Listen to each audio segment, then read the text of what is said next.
हामीले धेरै महिलाहरूको पाठेघरमा इरोजन देखाएको छौँ, पाठेघरको मुखमा घाउ देखाएको छौँ। उहाँहरूलाई उपचारको विधिहरू पनि हामीले बताइदिएको छौँ। उहाँले कहिले पनि सोच्नु भएको थिएन कि उहाँ पाठेघरमा घाउ छ भनेर। उहाँले आफूले मलाई केही पनि भएको छैन, मलाई ठिक छ भन्ने हुने महिलाहरूको पनि पाठेघरमा सिभियर डिग्री घाउ देखेको छ, जसलाई हामीले क्रोनिक सर्भिसाइटिस भन्छौँ।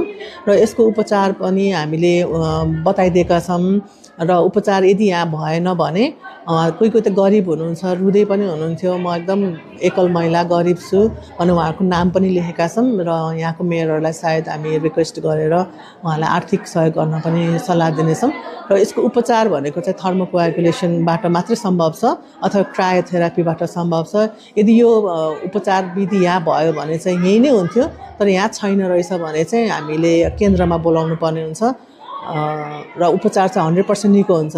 यदि यो उपचार गरिएन, मैले भनेको सल्लाह मानिएन र घाउ हुँदाहुँदै पनि हेलचक्राइ गरियो भने केही वर्षपछि चाहिँ यो क्यान्सरमा परिणत हुने सम्भावना उच्च छ। र यहाँ हाल धेरै महिलाहरूको घाउ देखिनु भएको भएर उहाँहरू अलिकति होइन सचेत हुनुभएको छ, यही पाठेघर जचाउनु पर्ने रहेछ भनेर। यहाँको महिलाहरूको सन्दर्भमा चाहिँ पाठेघरको मुखमा अनिवार्य जाँच्नुपर्छ, घाउ छ कि छैन भनेर हेर्नुपर्छ।